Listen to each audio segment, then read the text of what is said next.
ഞാൻ ഡാനി. എൻ്റെ full name എന്ന് പറഞ്ഞാൽ ഡാനി സത്യം. ഞാൻ നേരത്തേക്ക് ഈ ഷോർട്ട് വീഡിയോ ഒക്കെ ഇടുമായിരുന്നു, മീൻസ് സിനിമയുടെ റിവ്യൂ. ഞാൻ ഈ സിനിമയൊക്കെ കണ്ടിട്ട് ഈ ഷോർട്ട് വീഡിയോ സാധാരണ ഇട്ടുകൊണ്ടിരുന്നത് 1 മിനിറ്റിൻ്റെ ഒക്കെ. എനിക്ക് ഏറ്റവും കൂടുതൽ ആഗ്രഹം കുക്കിംഗ് അങ്ങനെയൊക്കെയുള്ള വീഡിയോയും കാര്യങ്ങളൊക്കെ കൊള്ളും താല്പര്യം. അപ്പോൾ എല്ലാവരും പറഞ്ഞത് സിനിമയുടെ റിവ്യൂ ഒക്കെ കൊള്ളാം, അത് നീ കുറച്ചും കൂടി ഇതാക്കി പറഞ്ഞാൽ നല്ലതായിരിക്കും എന്നുള്ള രീതി ഫ്രണ്ട്സൊക്കെ പറഞ്ഞിട്ടുണ്ട്. പല സബ്സ്ക്രൈബേഴ്സ് എന്ന് പറഞ്ഞാൽ എനിക്ക് അവിടെ 114-115 സബ്സ്ക്രൈബേഴ്സൊക്കെ ഉള്ളു സത്യത്തിലാണ്. അപ്പം ഞാനിത് നേര് കാണാൻ പോയായിരുന്നു. അപ്പം അതിൻ്റെ കുറച്ച് കാര്യങ്ങൾ എനിക്ക് തോന്നിയ കുറച്ച് കാര്യങ്ങളൊക്കെ പറയാമെന്ന് എഴുതി വന്നതാണ്. മൂവി എന്ന് പറഞ്ഞൊരു ഡീസൻറ്റ് മൂവിയാണ്.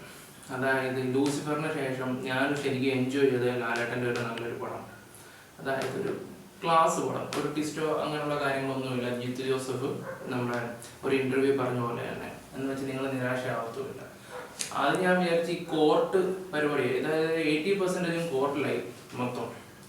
അപ്പോൾ നമ്മൾ വിചാരിക്കും ലാഗ് അങ്ങനെയുള്ള കാര്യങ്ങളൊക്കെ നമ്മൾ വിചാരിക്കും, പക്ഷെ അതൊന്നും അല്ല. നമ്മൾ ഇരുത്തി എന്താ പറയണ്ടേ, ആ കണ്ണെടുക്കാത്ത രീതിയിൽ തന്നെ കാണിക്കുന്ന ഒരു സിനിമ സത്യത്തിലാണ്. ഇൻട്രോലായിട്ട് പോലും ഞാൻ അവിടെ നിന്ന് ഇറങ്ങിയിട്ടില്ല.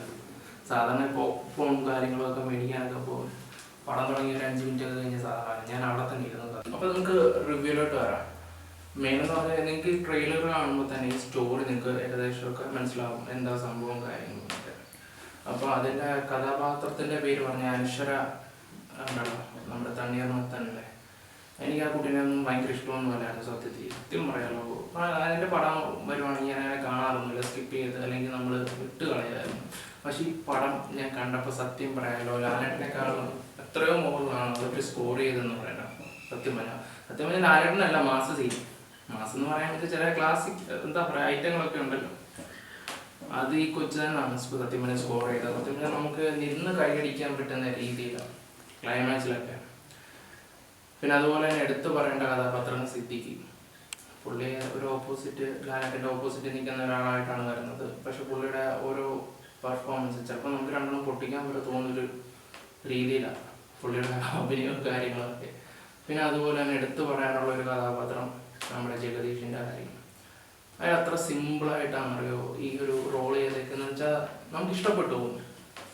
അയാളുടെ ഇമോഷണലും കാര്യങ്ങളും ഒക്കെ എന്താ പറയുക. പക്ഷെ ഇനിയുള്ള സിനിമകളിലൊക്കെ ആണെങ്കിൽ അദ്ദേഹത്തിനെയൊക്കെ നല്ല രീതിയിൽ യൂസ് ചെയ്താലോ, എന്താ പറയണ്ടേ, ഈ ഇന്ദ്രൻസിനെയൊക്കെ യൂസ് ചെയ്തതുപോലെ ചെയ്താലോ ഒരുപാട് ഗുണങ്ങൾ നമുക്ക് എന്താ പറയുക നമ്മുടെ സിനിമ ഇൻഡസ്ട്രിയിൽ തന്നെ ഉണ്ടായിപ്പോകും. കാരണം അതുപോലത്തെ പെർഫോമൻസ് ആണ് അദ്ദേഹത്തിൻ്റെ.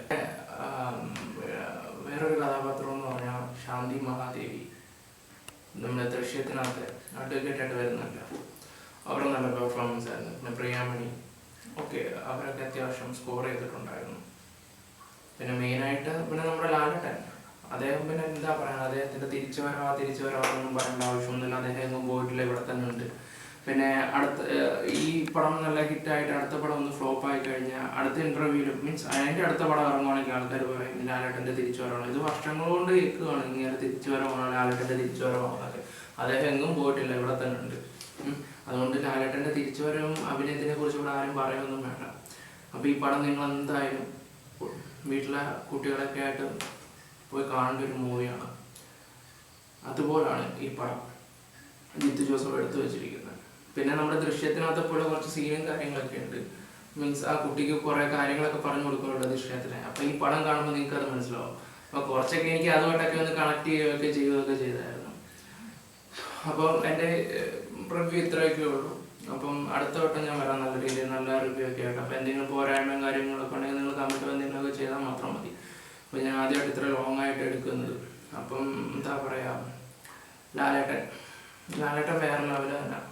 അപ്പോൾ അതിനൊരു മാറ്റമല്ല, നിങ്ങൾ ഈ പടം പോയി കാണണം. ഈ ട്രോളുന്നവർക്ക് ഒരു മറുപടിയും കൂടെ ഈ പടം സത്യത്തിലാണ്. അപ്പം ബൈ, അടുത്ത വീഡിയോ കാണാം.